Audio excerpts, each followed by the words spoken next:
नमस्ते बच्चों, कैसे हैं आप सब।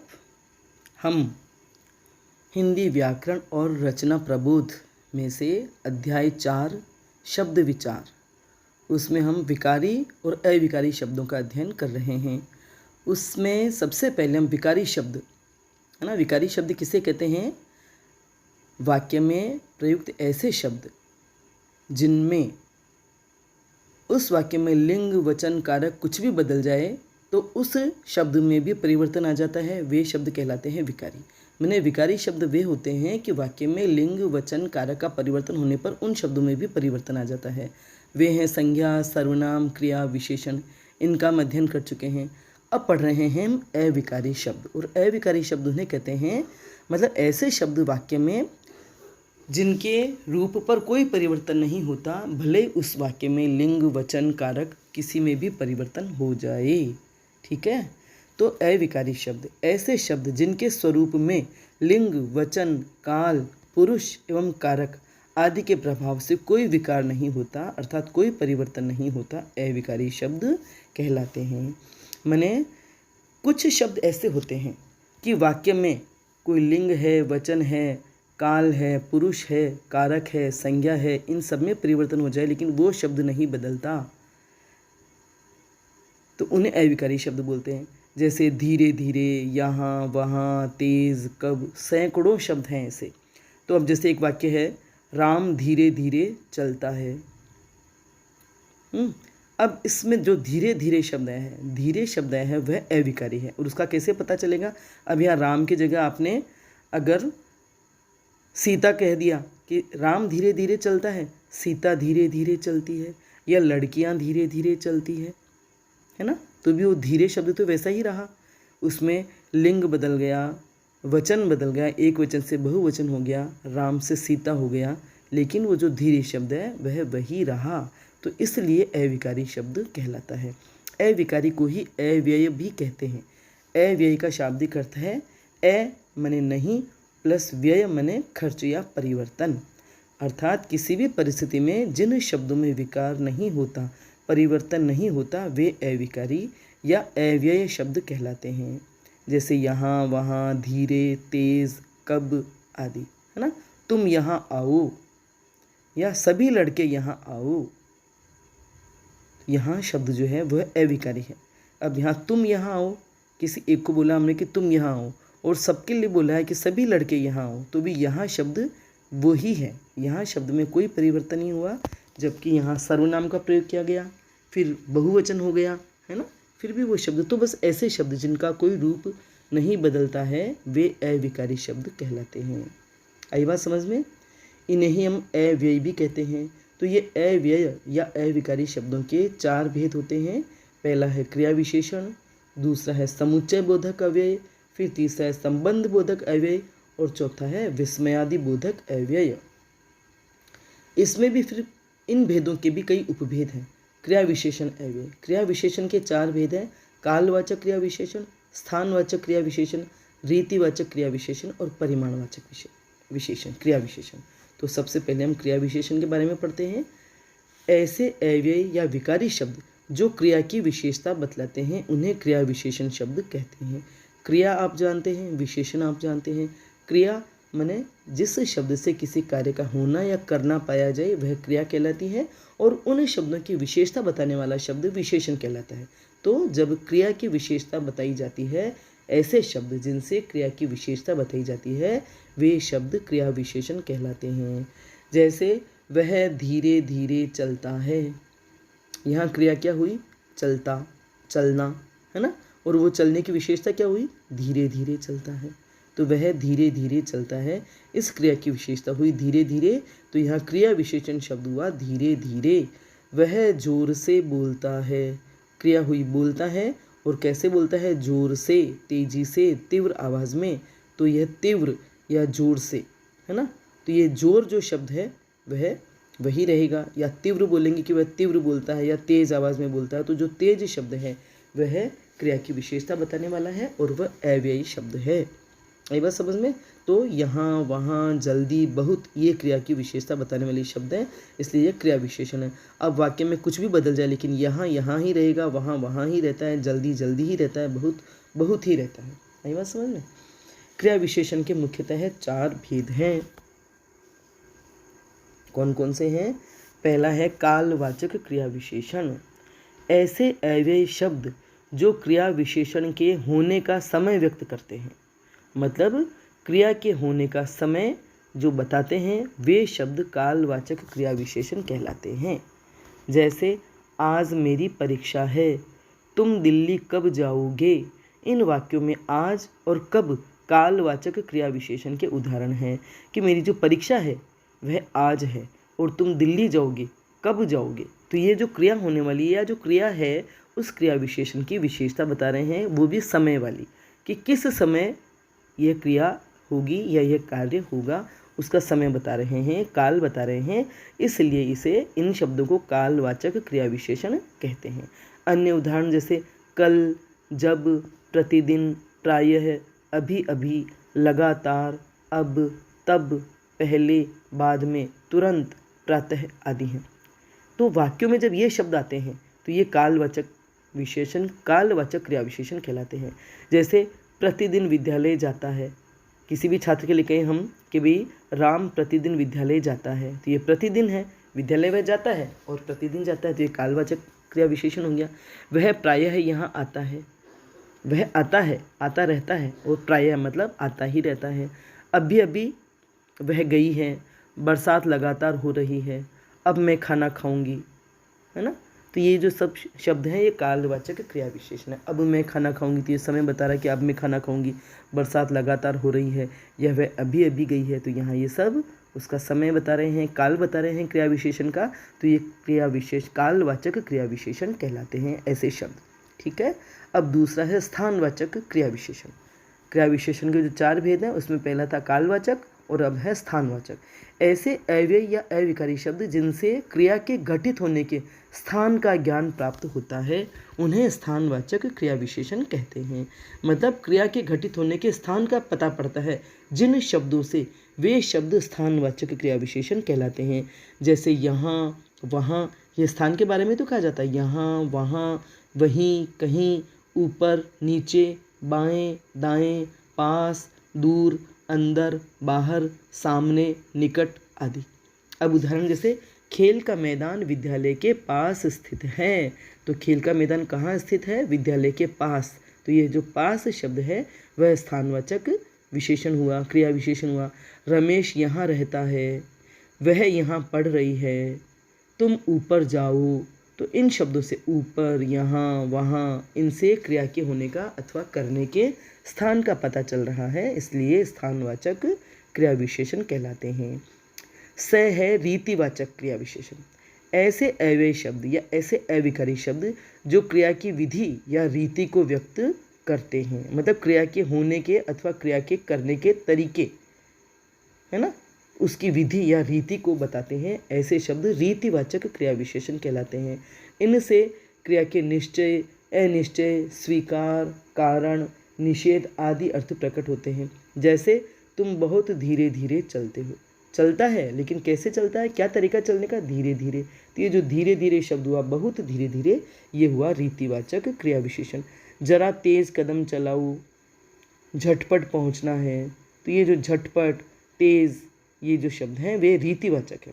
इसमें धीरे धीरे, झटपट और तेज रीतिवाचक क्रिया विशेषण है।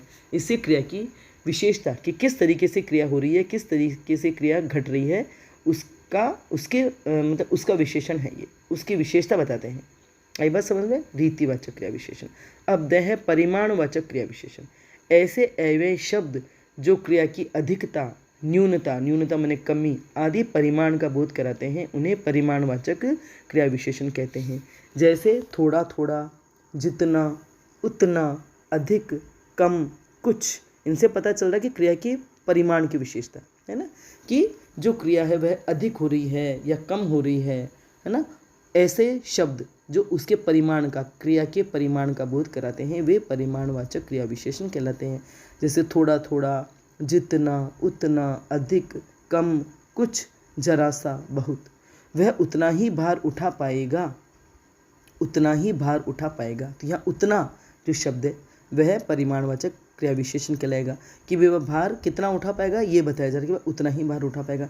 या जितना चाहो ले लो, कोई चीज़ है जो तुम्हें लेनी है तो जितना चाहो ले लो। नदी में पानी अधिक बह रहा है, तो ये अधिक शब्द है, जितना है, उतना है, ये जो है वे परिमाणवाचक क्रिया विशेषण है। आई बात समझ में? तो क्रिया का परिमाण बताते हैं। थोड़ा थोड़ा खाओ या कम बोलो, बोलना है तो कम बोलो। जरा सा ले लो, कुछ उठा लो। तो ऐसे ये सब जो वाक्य में ये शब्द जो है वो परिमाणवाचक, वाक्य में ही अपने आप पता चल रहा है कि वो उठा मतलब मात्रा की बात चल रही है। कुछ उठा लो मतलब थोड़ा सा उठा लो, या थोड़ा थोड़ा खाओ, या कम बोलो, तो जो भी क्रिया है उसकी ये परिमाणवाचक विशेषता हो गई। ठीक है। अगला है दूसरा भेद, समुच्चय बाधक, समुच्चय बोधक, समुच्चय बोधक अव्यय, समुच्चय बोधक अव्यय शब्द। तो समुच्चय का अर्थ क्या होता है? जोड़ना या इकट्ठा करना। तो ऐसे अव्यय या अव्ययकारी शब्द जो एक शब्द को दूसरे शब्द से जोड़ते हैं, एक वाक्य को दूसरे वाक्य से अथवा एक वाक्यांश को दूसरे वाक्यांश से जोड़ते हैं, उन्हें समुच्चय बोधक विशेषण कहते हैं। आई बात समझ में? उन्हें समुच्चय बोधक विशेषण कहते हैं। अब ये भी 4 प्रकार के होते हैं, संयोजक अव्यय, विभाजक अव्यय, विरोध प्रदर्शन वाले और परिणाम दर्शक। तो संयोजक अव्यय जो दो शब्दों को या दो वाक्यों को जोड़ते हैं, जोड़ने वाले अव्यय होते हैं, जैसे और, तथा, एवं आदि। जैसे राम और श्याम कल अजमेर चले गए, या राम और श्याम कल अजमेर जाएंगे। तो यहाँ राम और श्याम दो शब्दों को जोड़ने वाला अव्यय हुआ और, है ना। मूर्ख रोते हैं तथा बुद्धिमान सोचते हैं, ये 2 वाक्य हो गए, मूर्ख रोते हैं और बुद्धिमान सोचते हैं। इन दोनों वाक्यों को जोड़ा तथा द्वारा, तो ये तथा जो शब्द है वो संयोजक अव्यय हो गया, है ना। ऐसे एवं लगा करके हम 2 वाक्य या 2 शब्दों को जोड़ सकते हैं। दूसरा है विभाजक अव्यय। विभाजक अव्यय क्या होते हैं? वे शब्द, वे अव्यय शब्द जो भिन्नता प्रकट करने के लिए प्रयुक्त होते हैं, है ना। लगते तो हैं वाक्य में ही और शब्दों के बीच में ही, लेकिन वे उनकी भिन्नता या विभाजन करते हैं। जैसे या, अथवा, कोई एक, की, चाहे, नहीं तो, ना आदि। अब जैसे या, राम उपन्यास पढ़ रहा है या कहानी, तुम यहाँ आओ या वहाँ जाओ, है ना। तो ये वाक्य में जो है विभाजक अर्थ की भिन्नता बताने वाले हैं, अव्यय हो गई है। अथवा, कोई एक, की, चाहे, चाहे तो खाना खा लो नहीं तो रहने दो, चाहे, नहीं तो, चाहे तो खाना खा लो नहीं तो रहने दो। तो ये भी अर्थ का, भाव का विभाजन कर रहे हैं, तो ऐसे विभाजक अव्यय कहलाते हैं। और जो जोड़ते हैं वो संयोजक अव्यय कहलाते हैं। विरोध प्रदर्शन, विरोध प्रदर्शन करने वाले, रवि जैसे पर, परंतु, किंतु, लेकिन, मगर, बल्कि, वरन आदि, ये जो अव्यय शब्द हैं वे विरोध प्रदर्शन करते हैं। जैसे रवि केवल अध्यापक ही नहीं बल्कि कवि भी है, तो रवि केवल अध्यापक ही नहीं बल्कि कवि भी है। राम समझदार तो है पर पढ़ता नहीं है, तो ये एक बात का दूसरी बात से विरोध व्यक्त कर रहे हैं। राम समझदार तो है पर पढ़ता नहीं है, तो ये लेकिन अर्थ में विरोध व्यक्त कर रहे हैं, इसलिए ये विरोध प्रदर्शन समुच्चय बोधक अव्यय कहलाते हैं। चौथा है परिणाम दर्शक, अतः, अतएव, सो, फलतः आदि। तो जब वाक्यों में ये अतः, अतएव, सो, फलतः ये अव्यय शब्द आते हैं तो वे परिणाम दर्शक कहलाते हैं। जैसे उसने पढ़ाई की अतः पास हो गई, जो सोएगा सो खोएगा, तो जो सोएगा उसका परिणाम ये होगा कि वह खोएगा, सो खोएगा। उसने पढ़ाई की तो उसका परिणाम है कि वह पास हो गई, है ना। तो ये ऐसे फलतः, अतएव, ये जो सब शब्द हैं वे परिणाम दर्शक अव्यय शब्द हैं। समझ में आ रहा है आपको?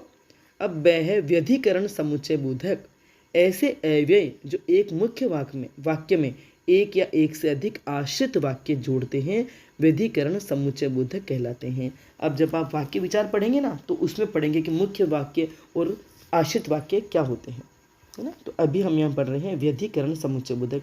पहले ऊपर थे समानाधिकरण समुच्चय बोधक, मतलब समान भाव वाले मुख्य वाक्यों को या मुख्य शब्दों को जो जोड़ते थे वे समानाधिकरण समुच्चय बोधक थे। इसमें मुख्य वाक्य के साथ आश्रित वाक्य जोड़ते हैं, वे व्यधिकरण समुच्चय बोधक कहलाते हैं। जैसे कारणवाचक, क्योंकि, इसलिए, के कारण, चूंकि। इनमें एक मुख्य वाक्य होता है और दूसरा उसका आश्रित उपवाक्य होता है। उसने खाना नहीं खाया क्योंकि भूख नहीं थी, है ना। तो इसमें जो मुख्य वाक्य हो गया उसने खाना नहीं खाया, और उसका आश्रित उपवाक्य हो गया क्योंकि भूख नहीं थी। आई बात समझ में। तो ऐसे इन वाक्यों को जोड़ने के लिए इसलिए, के कारण, चूंकि आदि शब्द लगते हैं, वे कहलाते हैं कारणवाचक व्यतिकरण समुच्चय बोधक। अब दूसरा है उद्देश्यवाचक, जिसमें जो कि, ताकि आदि। वह जल्दी सो गई ताकि सुबह जल्दी उठ सके, ये उद्देश्य। जल्दी सोने का क्या उद्देश्य है? ताकि वह सुबह जल्दी उठ सके। तो ये उद्देश्यवाचक समुच्चय बोधक अव्यय हो गए। समझ में आई बात आपको? तो ये है सब बहुत ही आप सब जानते हैं सरलता से, लेकिन कभी इनके अर्थ के बारे में नहीं सोचा आपने। तो अब ये बाकी समझने आगे होंगे आपको बहुत ही सरलता से, बस अब थोड़ा सा ध्यान में रखना पड़ेगा, थोड़ा सा याद रखना पड़ेगा। आगे बढ़े हम, सरल ही है इसलिए पढ़ ही लेते हैं। अब यह है संकेतवाचक। संकेतवाचक में यदि, तो, यद्यपि, तथापि, जब, तब आदि। तो ऐसे वाक्यों में ये संकेत करते हैं ये शब्द, यदि, तो, यद्यपि, तथापि, जब, तब आदि। स्वरूपवाचक की, जो, अर्थात, मानो आदि। तो ये शब्द जो हैं स्वरूपवाचक अव्यय कहलाते हैं और वो संकेतवाचक अव्यय शब्द कहलाते हैं। तीसरा भेद है संबंध बोधक अव्यय। ऐसे अव्यय जो संज्ञा या सर्वनाम के बाद या संज्ञा या सर्वनाम के साथ प्रयुक्त होकर वाक्यगत माने वाक्य में दूसरे शब्दों से उसका संबंध बताते हैं। ऐसे अव्यय या अविकारी शब्द जो संज्ञा या सर्वनाम के साथ प्रयुक्त होकर या उनके बाद प्रयुक्त होकर वाक्य के दूसरे शब्दों से उनका संबंध बताते हैं, संबंध बोधक विशेषण कहलाते हैं। जैसे सीता की बहन गीता है, तो इसमें की संबंध सूचक अव्यय है कि सीता की बहन गीता है। गीता कौन है? सीता की बहन। इन्हें परसर्गीय शब्द भी कहते हैं। और परसर्ग किन्हें कहते हैं? कारक चिन्हों को। जो कारक के चिन्ह होते हैं ना, कारक भी आप पढ़ेंगे अब। कर्ता ने, तो ये ने कर्म को कर्ता ने कर्म को, करण से संप्रदान के लिए, अपादान से, अधिकरण में, पेपर, है ना। तो ये जो सारे शब्द हैं ये जो हैं वे जो विभक्ति चिन्ह हैं वे परसर्ग भी कहलाते हैं। और ये विभक्ति चिन्ह की वजह से ही एक शब्द का दूसरे शब्द के साथ संबंध जुड़ता है, इसलिए ये संबंध बोधक अव्यय कहलाते हैं। अब जैसे कालवाचक, आगे, पीछे, पूर्व, पश्चात, उपरांत, तो वह मेरे आगे चल रही है या मुझसे आगे चल रही है या वह सीता के आगे चल रही है, कुत्ता बिल्ली के पीछे दौड़ रहा है। तो ये जो है कालवाचक क्रिया विशेषण हो गए, मतलब कालवाचक संबंध बोधक अव्यय हो गए। स्थानवाचक पास, पीछे, ऊपर, आगे, बाहर, भीतर, समीप आदि। तो ये अव्यय शब्द कितने हो गए क्रिया विशेषण वाले? ये स्थानवाचक हो गए। अब दिशावाचक तरफ, ओर, पार, आसपास आदि। रमेश तुम्हारी ओर आ रहा है, तो ये दिशावाचक संबंध बोधक अव्यय हो गया। रमेश तुम्हारी ओर आ रहा है, या कुछ भी जिन भी वाक्यों में से तरफ या पार, आसपास, स्कूल के आसपास ढेर सारी दुकानें हैं, तो ये भी दिशावाचक हो गया। साधनवाचक द्वारा, जरिए, मार्फत, हाथ, जबानी, मेरे हाथ ही ये कार्य होना था या उसके द्वारा पत्र लिखा गया, तो ये साधनवाचक है। निमित्तवाचक हेतु, हित, वास्ते, खातिर, फलस्वरूप, बदौलत, है ना, उनकी बदौलत ये काम हो रहा है या उसके फलस्वरूप ये घटना घट गई या उसके खातिर मैंने यह कार्य किया या उसके वास्ते मैं यहाँ आई, है ना। तो ये सारे शब्द निमित्तवाचक अव्यय शब्द कहलाएंगे। विरोधवाचक उल्टे, विपरीत, खिलाफ, विरुद्ध, उसने उसके खिलाफ कार्रवाई की या उसने उसके विरुद्ध बयान दिया। सीता ने गीता के विरुद्ध बयान दिया, राम ने श्याम के खिलाफ कार्रवाई की, वह उससे इच्छा के विपरीत व्यवहार करता है, तो ये सब विरोधवाचक अव्यय शब्द कहलाएंगे। सादृश्यवाचक समान, तुल्य, सम, भांति, जैसा, तरह, तो जिन वाक्यों में ऐसे समान, तुल्य, सम, भांति, जैसा, तरह ये शब्द आते हैं तो वे कहलाते हैं सादृश्यवाचक, जो समानता या सादृश्यता बताते हैं। उसका मुख कमल के समान सुंदर है, तो उन दोनों में सादृश्यता बताई जा रही है, उसका मुख कमल के समान सुंदर है या वह मेरे पिता तुल्य है ना। ये जो सारे शब्द हैं भांति, जैसा, तरह, तो ये सब सादृश्यवाचक शब्द हुए।